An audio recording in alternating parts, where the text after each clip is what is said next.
Hola, ¿qué tal? Buenas tardes.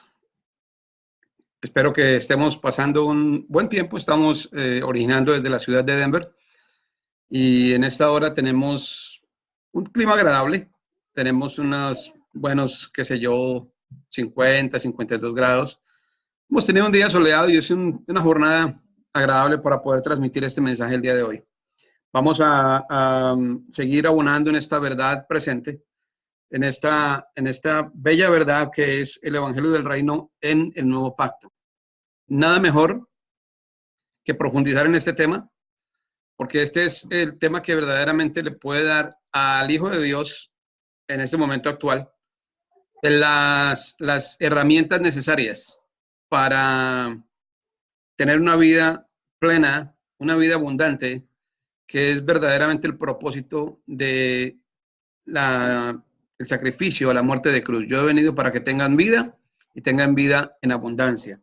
Con esto quiero recalcar y remarcar que si nuestra mentalidad acerca de la vida en abundancia es una vida que simplemente es llena de dinero, pues creo que nos falta un poquito de entendimiento, creo que nos falta un poquito de madurez. Pero si a esa vida en abundancia le quitamos el componente dinero y riquezas, también nos falta un poco de entendimiento, porque todo es parte de un mismo proceso de enriquecimiento del creyente una vez que se ha hecho hijo. Entonces, cuando llegamos a la madurez, tenemos acceso a la herencia, tenemos acceso a las riquezas del reino. No podemos reclamar riquezas, no podemos reclamar herencia si no somos maduros, es decir, si no hemos manifestado la madurez del hijo, del hijo que ya ha sido adoptado, del huíos, del hijo perfecto, del hijo ya perfeccionado, del hijo que tiene plena capacidad de manejo y administración en mayordomía. No podemos llegar a ese nivel siendo hijos inmaduros, porque la Biblia lo aclara, lo deja bien sentado, en tanto que el heredero es niño, en nada difiere del esclavo. Note eso tan tremendamente fuerte, en nada difiere del esclavo. Entonces, abonar, indagar, profundizar en esta verdad presente es un elemento necesario para poder llegar a la estatura del varón perfecto, a la estatura del huíos, del hijo perfecto y adoptado que ya está en capacidad de administrar mucho más. Entonces vamos a seguir hoy abonando en eso y yo quiero recordar dónde dejamos la semana pasada. Habíamos hablado de qué es la unción del Espíritu en nosotros. Bueno, pero aparte de lo que es la unción del Espíritu, también el Espíritu Santo y también el nuevo pacto nos informa de un cambio de ley, un cambio de ley. Ya no estamos bajo la ley de los mandamientos escritos en piedra, ahora estamos bajo la ley del Espíritu de vida. Y ese es el tema de hoy, el tema que vamos a tratar. Entonces, para entrar en materia, primero quiero decir que ahí en el libro de Éxodo, en su capítulo 34, el versículo primero, dice, y Jehová dijo a Moisés, alístate 2 tablas de piedra como las primeras, y escribiré sobre esas tablas las palabras que estaban en las tablas primeras que quebraste, porque ya recuerde que Moisés, preso de ira y de un celo santo, por llamarlo de alguna manera, había quebrado las tablas que había bajado ya la primera vez. Y luego dice en el versículo 28 del mismo Éxodo 34, mismo capítulo 34 de Éxodo, dice, y él estuvo allí con Jehová 40 días y 40 noches. No comió pan, ni bebió agua, y escribió en tablas las palabras del pacto, los 10 mandamientos. Las palabras del pacto, los 10 mandamientos. Bueno, es bien necesario entender esto. Esas tablas escritas allí, esos 10 mandamientos, y esa era la ley por la cual iba a vivir el hombre de esa temporada, iba a vivir el pueblo de Israel. Esa es la ley que les daba a ellos vida, aunque después se volvió muerte. Mire lo que dice Levítico 18:5. Por tanto, guardaréis mis estatutos y mis ordenanzas, los cuales haciendo el hombre vivirá en ellos. Y dice la palabra yo Jehová. Y luego en Romanos 10:5, el apóstol Pablo nos aclara exactamente de qué se trata lo que fue dicho en Levítico 18:5. Romanos 10:5 nos aclara lo que fue dicho en Levítico 18:5. Y vamos a leerlo de la Biblia Reina Valera directamente para que nos ilustre lo que allí se estaba marcando. A ellos se le estaba marcando, a esa generación se le estaba marcando una ley de vida. Romanos 10:5, porque de la justicia que es por la ley, Moisés escribe así: el hombre que haga estas cosas vivirá por ellas. La justicia que es por la ley, de esa justicia Moisés escribe diciendo: el hombre que haga estas cosas vivirá por ellas. Entonces esa era una ley de vida que ellos tenían, es decir, tenían que moverse bajo esos preceptos, esos estatutos, esos mandamientos. Y por eso cuando Jesucristo hace su aparición, él dice: oíste que fue dicho, mas yo os digo. Viene a cambiar todo el orden de las cosas. Por eso él dice: un mandamiento nuevo os doy, que os améis los unos a los otros como yo os he amado. En este mandamiento, dice Cristo, se resume la ley y los profetas. Quiere decir, se resume, ahí está guardado todo lo que la ley podía hacer por ellos, el mandamiento del amor. Pero luego vemos que hay un cambio de ley porque hay un cambio de pacto. Ahora estamos en un nuevo pacto, entonces hay un cambio de ley. Dice la escritura que donde hay cambio de pacto debe haber también cambio de ley. Y dice en Hebreos 8:10, por lo cual, este es el pacto que haré con la casa de Israel después de aquellos días, dice el Señor. Pondré mis leyes en la mente de ellos. Fíjense que ya no es en tablas. Pondré mis leyes en la mente de ellos y sobre su corazón las escribiré. Y seré a ellos por Dios y ellos me serán a mí por pueblo. Y seré a ellos por Dios y ellos me serán a mí por pueblo. Ahora, remarquemos eso ahí, que dice pueblo. Dios, pueblo. Porque es bien distinta la relación de un Dios que tiene un pueblo a un Dios que tiene hijos. Y esa es finalmente para nosotros una clave importante, porque cualquiera dirá, bueno, ese es el pacto que haré con la casa de Israel, pero Israel incumplió el pacto y hasta ahora no se ha metido en el pacto. Hasta ahora no ha querido entrar en ese pacto. El pacto, justamente por la rebeldía de Israel, que ha acontecido con propósito. La rebeldía de Israel ha acontecido con propósito. ¿Cuál es el propósito? Bueno, es un propósito específico que está enmarcado en el propósito eterno, cuál es el deseo de Dios de darse a conocer como Padre y de impartirse en la iglesia como Padre, como cabeza de la iglesia, en Cristo Jesús el Señor.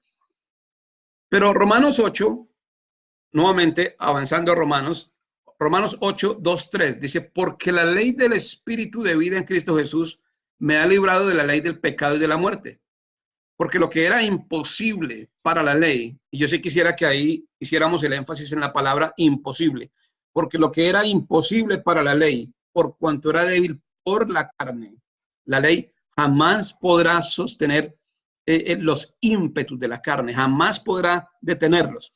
Por cuanto era débil por la carne, Dios, enviando a su Hijo en semejanza de carne de pecado y a causa del pecado, condenó al pecado en la carne. Es decir, la carne está contaminada de pecado, pero el pecado está confinado en la carne.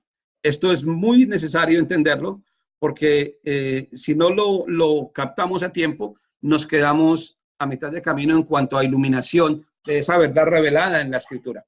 Vamos a saludar ahora a la pastora Rosalba Ibarra, allí en México. Un abrazo, pastora, y muchas éxitos y bendiciones. Julieta González se ha unido, mi amada hermana Diana Cruz también, y en Denver, y Fernando también se ha unido, Fernando Cruz. Y yo les voy a pedir compartan este video, porque esta es una cápsula de reino en la que estamos llevando el mensaje del evangelio del reino en el nuevo pacto para que muchas personas puedan tener acceso a esta verdad y así más cantidad de personas diariamente puedan estar saliendo de la religión, saliendo de la ley, quitándose de todo aquello que los ata, que los constriñe, que los daña y entrando a un nivel de entendimiento y a un nivel de conocimiento que los pueda llevar al pleno gozo de la libertad que Cristo vino a darnos en la cruz y al pleno gozo de la herencia. Ahora, recuerde algo, para reclamar la herencia debemos ser maduros. Esto quiere decir, para reclamar la herencia debemos ser coherentes, coherentes con el mensaje, coherentes con nuestro estilo de vida. Nuestro estilo de vida no es algo que se produce porque alguien más nos esté diciendo. Nuestro estilo de vida está enmarcado justamente en lo que venimos hablando hoy, la ley del espíritu de vida. Recuerde lo que acabamos de hablar y mencionar en Romanos 8, 2 y 3, porque la ley del espíritu de vida en Cristo Jesús me ha librado de la ley del pecado y de la muerte. Pegamos ahí y vamos a elaborar un poquito más sobre esa verdad. La ley del espíritu de vida en Cristo Jesús me ha librado. Quiere decir que si no hubiera sido cambiada la ley y se quedara allí, estaba yo todavía confinado, estaba todavía preso en la ley del pecado y de la muerte, porque eso es al final de la hora lo que era esa ley. Nos confinaba en esas 4 paredes de pecado y muerte. Pero venida la gracia, entonces también hay una impartición, la ley del espíritu de vida en Cristo Jesús. Debo explicarle de qué se trata la ley del espíritu de vida. Toda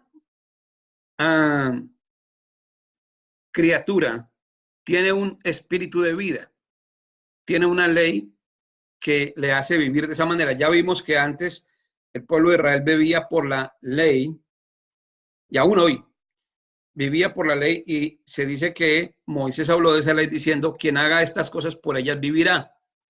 Ok, esto era lo que les ordenaba a ellos cómo vivir, pero cuando nosotros fuimos impartidos con la ley del espíritu de vida, entonces ahora ya no hay necesidad de que alguien nos ordene desde afuera cómo vivir. Espero que estemos copiando esta verdad tan tremenda. Ya no hay necesidad de que alguien nos ordene desde afuera cómo vivir. Por eso dice que ya nadie os enseñará. Nadie le está diciendo a usted qué haga, qué no haga, qué coma, qué beba, cómo se vista o cómo viva. Al final de la hora es el Espíritu Santo el que va a estar en constante información y formación de Cristo en usted, informándole las cosas de Cristo, dándole a conocer lo de Cristo. Dice que el Espíritu Santo, dice Cristo, tomará de lo mío y os lo hará saber. Es decir, que al Espíritu Santo le corresponde la tarea de formar a Cristo en nosotros. Pero a nosotros nos corresponde la tarea de indagar en la Escritura todo lo de Cristo para que el Espíritu Santo tenga material de trabajo. Porque claramente dice Cristo, Él os recordará las cosas que yo os he dicho. Fíjense que aquí la labor del Espíritu Santo entonces también va orientada a una acción de un mejorador de memoria. Nos recordará las cosas que Él ha dicho. Pero si nosotros, de nuestra parte, no indagamos, no vemos la Escritura, entonces, ¿qué, me pregunto yo, nos va a poder recordar el Espíritu Santo? Ahora, esa ley del espíritu de vida que hay en nosotros es la que nos determina cómo vivir. Uno jamás le puede enseñar a un pez cómo nadar. No le podemos enseñar a un perro cómo ladrar. No hay necesidad de enseñarle. No podemos enseñarle a un águila a volar más alto y a volar sola. Los patos vuelan en manadas, las águilas vuelan solitarias mayormente.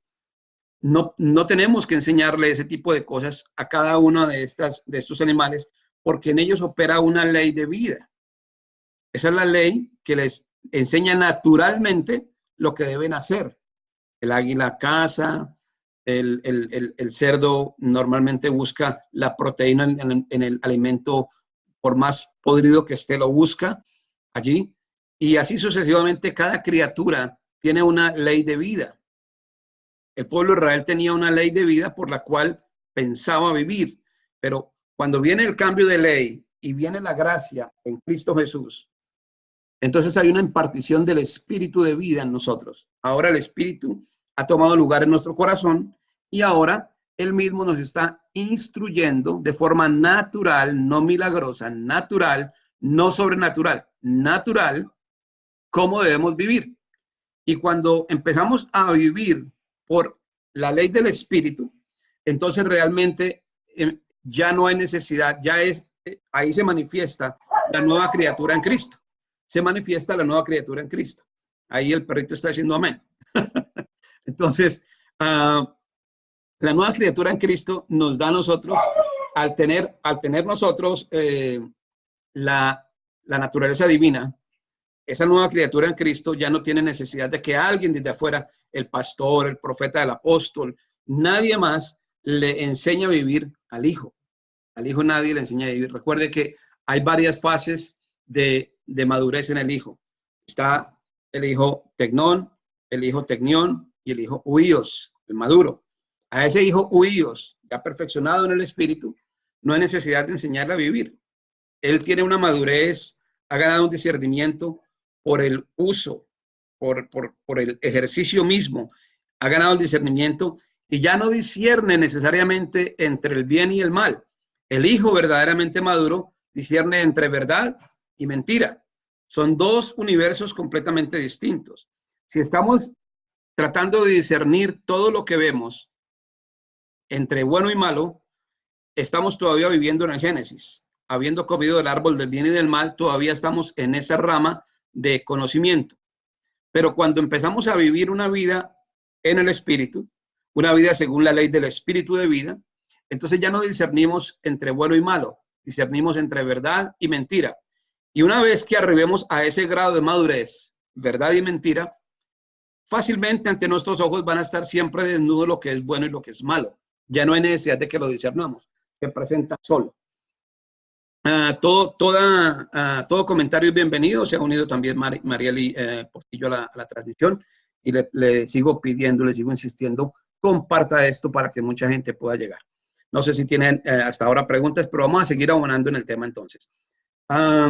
Segunda de Corintios 3, 2 y 3 dice, nuestras cartas sois vosotros, escritas en nuestros corazones, conocidas y leídas por todos los hombres, siendo manifiesto que sois cartas de Cristo, expedida por nosotros, escrita no con tinta, sino con el Espíritu del Dios vivo. Note eso, escrita no con tinta, sino con el Espíritu del Dios vivo, no en tablas de piedra, sino en tablas de carne del corazón, en la tabla de carne del corazón. A mí me llamó bastante la atención que en el Nuevo Testamento se habla, y aún en el Antiguo Testamento se habla de mente y corazón, haciendo una división. Y siempre había entendido que mente y corazón son la misma cosa, porque el corazón, la Biblia le da unas características mentales. Dije yo en mi corazón, pensé yo en mi corazón, creí en mi corazón. Entonces, no he encontrado mayor diferencia entre corazón y mente, pero ha subido esto a mi corazón ahora, justamente, que Jesús dijo, la vida está en la sangre y nuestro corazón es el que bombea constantemente sangre a todo nuestro ser, a todo nuestro cuerpo. Es un constante bombeo de sangre. Desde la tercera semana de gestación, ya el corazón empieza a bombear sangre, a hacer su función, empieza a latir y late millones de veces por día. No le quiero dar de todo ahora porque no quiero especular, pero es millones de veces por día, desde la tercera semana hasta que morimos. De hecho, cuando ya deja de latir el corazón, una persona es declarada muerta. Es curioso que los abortistas no consideran a una persona viva cuando su corazón empieza a latir, pero la consideran muerta cuando su corazón deja de latir. Pero eso es simplemente un paréntesis y un pensamiento aparte. Ahora, si la sangre del ser humano está, si la vida del ser humano está en la sangre y el corazón es el que bombea la sangre, y la Biblia constantemente se refiere a mente y corazón, es bien posible que estemos tocando una verdad. El corazón tiene mente. El corazón tiene un pensamiento aparte. No es el pensamiento cerebral, racional, sino es un pensamiento aparte. Y ese pensamiento que hay en el corazón filtra la sangre y la lleva a todo el cuerpo. Dice la Escritura, sobre toda cosa guardada, guarda tu corazón porque de él mana la vida. De él mana la vida. La sangre que pasa por el corazón es en alguna forma alimentada por una cierta información que se tiene en el corazón. Y cuando corazón y mente están de acuerdo, es notorio para mí, es claro para mí que el espíritu puede ahora y tiene en sí la posibilidad de ordenar una vida a través de la información que le da a la mente y al corazón. Pero eso es en un corazón que está alineado al propósito eterno y una mente que está alineada e informada, llena de datos de lo que significa propósito eterno, ley del espíritu de vida, el mandamiento del amor y la identidad de hijos. Eso es, dice Damir, que en promedio son 115.200 latidos por día. Traduzca eso, por favor, a cuántos latidos al mes, al año. Entonces, eso es tremendo lo que hace el corazón. Y gracias a Damir por ese dato. Un promedio de 115.200 latidos por día. Me llama la atención, pensé que eran más, pero en fin, eso es el dato que nos da y se lo agradezco muchísimo. También el pastor Eric se ha unido a la grabación y Damir, por supuesto, está ahí. Entonces, les decía, el corazón tiene funciones que la Biblia nos lleva a discernir. Son funciones mentales, son funciones de pensar. La mente y el corazón tienen la misma función, pero indudablemente no es el mismo pensamiento del corazón que el pensamiento de la mente. Y sin embargo, la Biblia nos pide que guardemos nuestro corazón porque de él mana la vida. Por él pasa toda la sangre y mana y llena la vida. Entonces, me pregunto yo si en algún punto las enfermedades que se producen en el ser humano están íntimamente ligadas a la ley del espíritu de vida y a cómo tomamos y percibimos lo que viene de afuera. Es claro para mí que lo importante no es lo que ocurra afuera. Es claro para mí que lo importante es lo que ocurre dentro de mí, en mi corazón. Que lo que ocurre aquí en mi corazón, la manera como percibo la vida, la manera como me acerco a cada situación, a cada circunstancia de mi vida, va a marcar la diferencia en el tipo de vida que yo voy a tener. Escaso, triste, apático, optimista, entre comillas, como llama el mundo optimista, en abundancia, en paz, en tranquilidad. ¿Cómo? Es decir, lo que ocurre en mi corazón, de la abundancia del corazón habla la boca. Lo que ocurre en mi corazón, debo revisarlo profundamente, porque allí hay un proceso de pensamiento no racional. Hay un proceso de pensamiento no racional que está originando el tipo de vida que yo tengo. Para revisar con lupa, si se quiere. Pero es necesario que lo miremos bien en detalle y no quiero dejar sentadas realidades en ese punto. Solo quiero abrir una ventana de pensamiento para todo aquel que me esté escuchando, porque es necesario que profundicemos en esa verdad. Ahora, sigamos netamente pegaditos a la Biblia. Y dice la Escritura, bueno, ya hemos visto que lo que nos habla en 2 Corintios 3:2-3 es que hay una ley escrita en nuestro corazón. Y justamente a partir de esa ley que está escrita en nuestro corazón, es que el corazón alimenta la sangre. Pero 1 Juan 2:27 dice lo siguiente: pero la unción que vosotros recibisteis de él permanece en vosotros y no tenéis necesidad de que nadie os enseñe. Fíjense que la unción lo da por sentado la Escritura en 1 Juan 2:27, que ya la recibimos. No es que la vamos a recibir, la recibimos. Quiere decir que somos ungidos. Y dice más, permanece en vosotros. Y como resultado de esa permanencia de la ley, la unción, perdón, en nuestro corazón, no tenemos necesidad de que nadie nos enseñe. Así como la misma unción dice, os enseña todas las cosas y es verdadera y no es mentira. Según ella os ha enseñado, permaneced en él. Entonces, esta ley del espíritu de vida nos da a nosotros dos cosas. Nos dice de qué manera vivir y nos da la capacidad para vivir de esa manera. Es bellísimo lo que estamos entendiendo, es bellísimo lo que estamos viendo, porque quiere decir que ya no necesitamos de fuentes externas. Todo lo tenemos dentro de nosotros. Toda la información está en nosotros. Basta que empecemos a permitirle al espíritu el gobierno del espíritu, es decir, que podamos empezar a vivir por el espíritu. Dice la Escritura que Dios hoy día está buscando quien lo adore en verdad y en espíritu. Y la primera manera de adoración es la obediencia. El mayor adorador que se conoce en la Biblia es Abraham, cuando Dios le pide a su hijo para que lo sacrifique y él amara al muchachito y está dispuesto al sacrificio. Cosa que Dios no quería, solamente estaba simplemente queriendo mostrar, porque Dios sabía cuál iba a ser el resultado, pero queriendo mostrarle al mundo cómo y de qué manera una persona que creía firmemente en él iba a ser declarada justa, porque creyó a Abraham y le fue contado por justicia. Cuando la vida de Cristo llega a nosotros, mis hermanos, conforme a esa ley de vida impartida en Cristo en nosotros, porque cuando Él muere, que se imparte en nosotros, cuando somos capaces de morir con Él en la cruz, nos hemos identificado plenamente con Él, hemos muerto en la cruz con Él, hemos sido sepultados juntamente con Él, hemos sido resucitados juntamente con Él, y ahora tenemos una vida nueva. Y cuando esa vida nueva llega a nosotros, conforme a esa ley, empieza a vivificar todo nuestro entorno, empieza a vivificar todo lo que hacemos, todo lo que vivimos. Entonces, ese es un misterio tremendo, pero es un misterio que se cumple solamente si le permitimos nosotros a el Señor que sea el Señor de nuestra vida. Si no es una cosa de solamente labios para afuera. Este pueblo de labios me honra, dice la palabra, pero su corazón está lejos de mí. Señor, Señor, me dirán, pero no hacen lo que yo les digo. Quiero cerrar con esto. El conocer la naturaleza divina es saber de qué manera debemos vivir. Cuando conocemos la naturaleza divina, está impartida en nosotros, que nos fue, de la cual somos copartícipes, sabemos cómo vivir y cómo actuar en todo.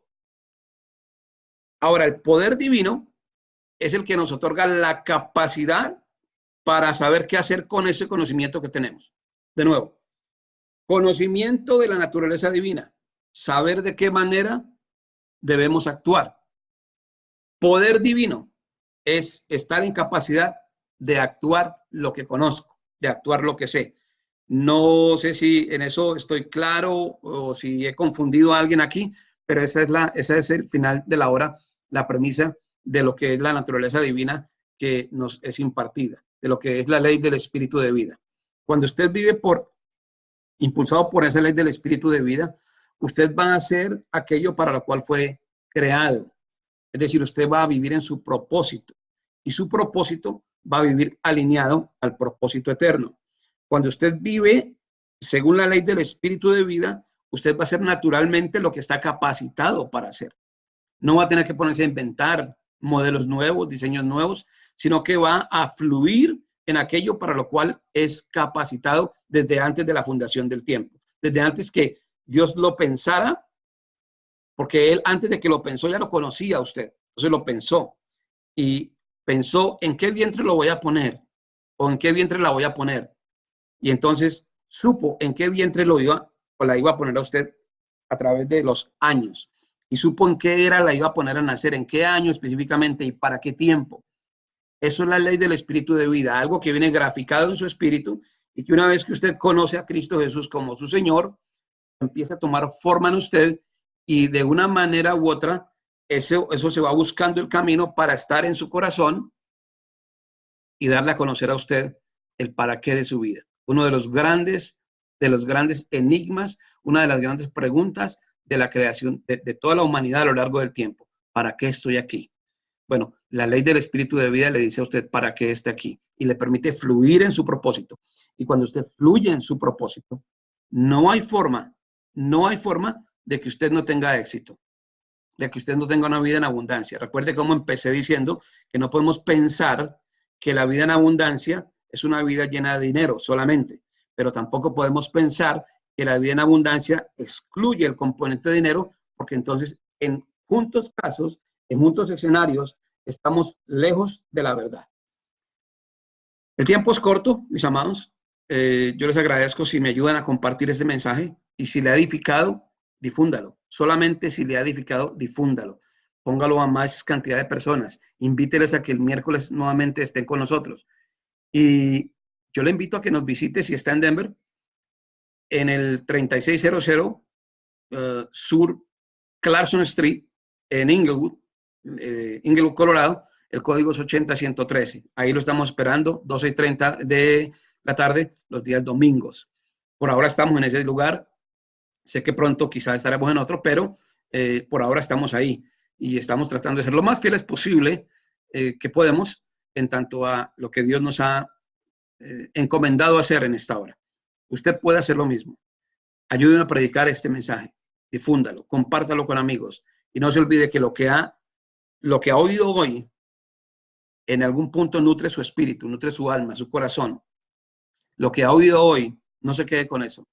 Difúndalo a sus hijos, a su esposa, a su esposo, a sus hermanos, a aquellas personas que de repente en la congregación donde usted está, están ahí y pueden estar en esta hora presos todavía en la ley, presos todavía en la ley del pecado y de la muerte, presos, confinados. Es la escritura que estábamos confinados en la ley. Ya es suficiente, ya es bueno de ley. No judaicemos la iglesia, hagamos de la iglesia de Cristo lo que está llamada a ser, el cuerpo de Cristo, que manifiesta el poder, la unción, el amor, la gracia, la misericordia, la sabiduría y el conocimiento del Dios Altísimo a toda la humanidad. Eso es, y para eso fue concebida la iglesia. Cristo es el cuerpo y la iglesia, perdón, Cristo es la cabeza, la iglesia es el cuerpo. Actuemos como tal. Mis amados, cerramos orando, creyéndole al Dios vivo, al Dios de la creación, a nuestro Padre Celestial, que abrirá los ojos del entendimiento de muchos, que nuevas ideas, nuevos conceptos subirán al corazón de muchos, porque cosas que ojo no vio ni oído yo, ni han subido a corazón de hombre, son las que tiene reservadas para los que le aman. Creyéndole al Dios de la gracia, el Dios de victoria, el Dios de poder, que su iglesia se empoderará cada vez más y que cada vez más la iglesia empezará a llenar y a copar espacios que le son propios y en los cuales es necesario que ella se asiente a través de cada uno de sus hijos, declarando para usted que nos ve hoy que nuevas posiciones le serán ofrecidas, que nuevas puertas le serán abiertas, que nuevos caminos serán presentados delante suyo, que así como está prometido, usted será puesto delante de reyes y usted será discipulador de reyes, discipulador de administradores y será una persona sabia en expresión y en manifestación de la gloria del Dios Altísimo. En su casa nunca faltará el pan porque está escrito, joven fui y envejecido y no he visto joven desamparado ni su simiente, no he visto justo desamparado ni su simiente que mendigue pan, declarando que sobre usted vendrán todas las bendiciones del Dios Altísimo que ya fueron dadas y empezarán a ser manifiestas, porque hemos de entender y conocer que todas las bendiciones ya fueron dadas, declarando en el nombre poderoso de Cristo Jesús, el Señor, que su vida empezará a manifestarlo a él a partir de ahora de una manera poderosa, que cuando Cristo, vuestra vida, se manifieste, también vosotros seréis manifestados juntamente con él en gloria. En el nombre poderoso de Cristo Jesús les doy las gracias por haberme acompañado hoy y en el nombre del Señor declaro que esta palabra se cumple de una manera profética y segura en el tiempo en su vida. En Cristo Jesús, buenas tardes y compartan. Nos vemos el próximo miércoles con mucho más de estas cápsulas de reino. Buen día.